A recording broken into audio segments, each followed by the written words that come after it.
Black Panther Wakanda Forever was once again directed by Ryan Coogler, and it stars Letitia Wright and Angela Bassett, and I'm very excited to give you guys my spoiler-free review of this movie. I'm hoping to have a spoiler review out on Saturday, so stay tuned for that. But today, it's a spoiler-free review. If you guys have seen this movie, be sure to leave a comment of what you thought about it. Please keep your comments spoiler-free. As well, be sure to like this video and subscribe to my channel. Now let's get into this review. In this movie, the people of Wakanda are fighting to protect their home from intervening world powers, as they are also mourning the death of King T'Challa, the Black Panther. Now, I was very curious to see what they were going to do with this movie with the unfortunate passing of Chadwick Boseman. That was a real shock to everybody, and I was just very curious to see what they were going to do. There's a lot of discussion of whether they were going to recast or write T'Challa out. They decided to write the character out. And I trusted their judgment on that. I was just going to wait to see what they were going to give us and see if it worked. And I would say when it comes to everything with Chadwick Boseman or T'Challa's character, I thought all that was done very well in this movie. Right from the get-go, it's quite emotional. They give characters time to mourn and show how it's affected them. The movie also shows how it sort of affected Wakanda as a country as well. All of that was done very well. I think Ryan Coogler did a really good job handling that, because I did not envy him having the task where he had a script written ready to go for Black Panther 2 before Chadwick Boseman passed away, and then had to rewrite parts of it. So I'm sure some of it has similar stuff like with the villain, but yeah, I don't think that was an easy task at all.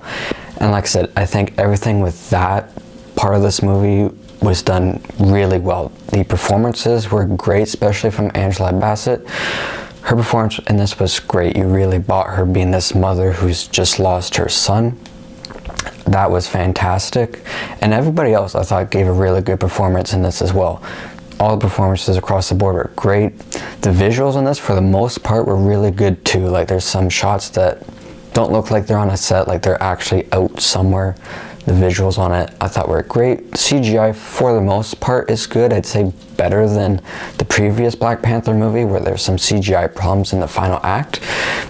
This one, for the most part, I thought the CGI was quite a bit better. There was a couple of scenes where it was very obvious they were just standing in front of a green screen, because it wasn't that great, but it was just a couple of scenes, thankfully.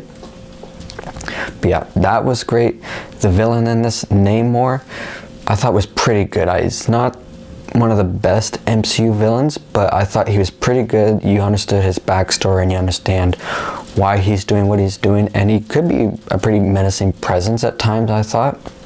So he's not, to Wakanda, he is a villain, but he's one of those villains where it's like you get what he's doing and stuff that he's trying to do for his kingdom is like a good thing. So in that way, I thought he was a good villain. And his kingdom in this movie is Talokan, I believe that's what it was called, and I really enjoyed it when they showed us Talokan. It looked like a very just beautiful place. I was worried it was going to be too similar to Aquaman when they had their underwater kingdom. But no, I thought they did a good job of just not making it look like that at all, having it be its own thing. So I really enjoyed that, and it just looked beautiful to me. I thought it looked really good. And there's quite a bit of fun action in this too. There's a very fun car chase sequence sort of beginning of the second act in this movie. That was a lot of fun. There's a very exciting sequence as well. You see bits of it in the trailer where parts of Wakanda are getting flooded. That was really exciting. That might be my favorite action sequence, or just exciting sequence in this movie. That's probably my favorite. Very well done. I thought the CGI in that portion was quite good. And as I said earlier, there is a lot of emotion, especially at the start of this movie, but there's emotion sort of sprinkled throughout the movie, and that was quite refreshing, because it was under very unfortunate, tragic circumstances because of passing of Chadwick Boseman, but it was refreshing in the sense that that's not something we've seen as much in the MCU. There's definitely been moments where characters have been down and sad when they've lost somebody, but this one really like explored that grief and mourning somebody, which I really liked that. I think that may have been the greatest strength of this movie beyond the performances, because there were some very strong performances. So I think that aspect of this movie really makes it stand out in the MCU for me. And this is the 30th movie in the MCU, so there's a lot. So it's tragic why it has that aspect in this movie, but it was just sort of nice that it has that to make it stand out from all the other MCU movies. So yeah, that aspect was done very well. Unfortunately for me, the part of the movie that didn't work for me, and this might be an unpopular opinion because I've not heard other people saying the same thing, but it was how they actually handled the new Black Panther in this movie. And I won't say who it is, just because I don't think they ever officially announced who the Black Panther is going to be, so I'm not going to spoil that. I'll talk more about it in my spoiler review, but I guess part of my problem was there are times, like at the start of the movie, where they sort of discuss this person maybe like becoming Black Panther, but I felt like the movie didn't really focus on it enough. Like there's a lot of stretches where there's like no talks about Black Panther at all, and it's like I feel like if there was more weight on this character about becoming Black Panther, I think that would have been a bit better for me as well.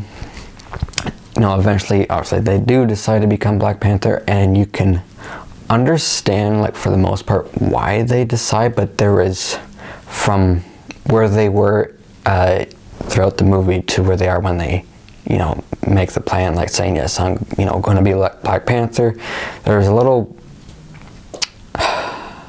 part of that arc that I just felt was missing, and I don't want to say specifically what it was because this is non-spoiler. I will talk about it in my spoiler review, but there's just a part of it, and it's kind of a small thing, but it's sort of like, okay, there's just a bit of a gap there where you just sort of jumped over it.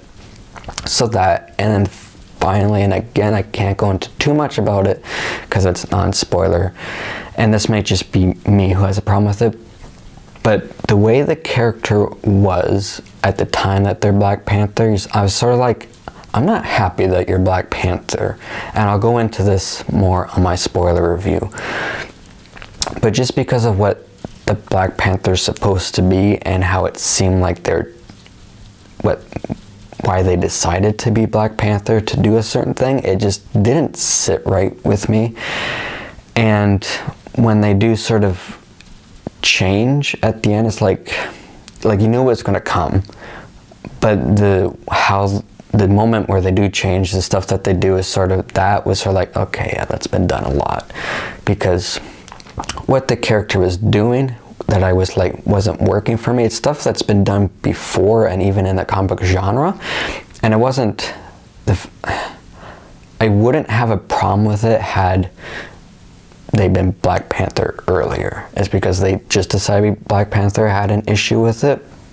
Like I said, if they were Black Panther earlier in the movie and then they became like this, would have less of a problem with it. And I'll explain that more in my spoiler review when I can really talk about what this actually is. And a few smaller issues I had was this movie, I think, is too long, especially in the third act. I was like, oh wow, this movie is it's still going. I thought it was about to end, but it kept going, so I do think it is a bit too long. And there was a small storyline that was going on throughout the movie that whenever the movie cut to, I'm like, oh yeah, we're back to this, and it just felt like the movie's like, oh yeah, by the way, this is happening too. And it just didn't feel that important. I think it's gonna have something to do later on in the MCU, but in this movie it didn't feel that important, and I wish they just sort of cut it out because I didn't find it interesting at all. There are some other moments in the second act that got a little slow. And then there's some other moments in the second act too that were quite good. So yeah, those are some of my smaller issues as well. But overall, I did quite enjoy this movie. But unfortunately, just because the actual Black Panther part of it just didn't work for me, it does hold the movie down a fair bit for me because it's a Black Panther movie. And that might be a hot take for me because I've not heard other people saying they've had a problem with that aspect of the movie. So maybe just me. So a lot of people may disagree, which is fine. And if you like it more, that's great. So yeah, I definitely liked this movie. I enjoyed it. Not as good as the first one. And like I said, just because that one aspect wasn't really working for me, and it was kind of an important one for me, at least, going into this movie, it does hold the movie down a little bit. So for me, overall, I do quite enjoy this, and I would recommend it if you're into the Black Panther character, just an MCU comic book fan. So for me, I would give Black Panther Wakanda Forever a 75%. So guys, if you have seen this movie, be sure to let me know what you thought about it. Again, please keep your comments spoiler free, because this is a spoiler free review, and I'll have my spoiler review up Saturday hopefully, so stay tuned for that. And be sure to like this video and subscribe to my channel. And until my next video, take care everybody.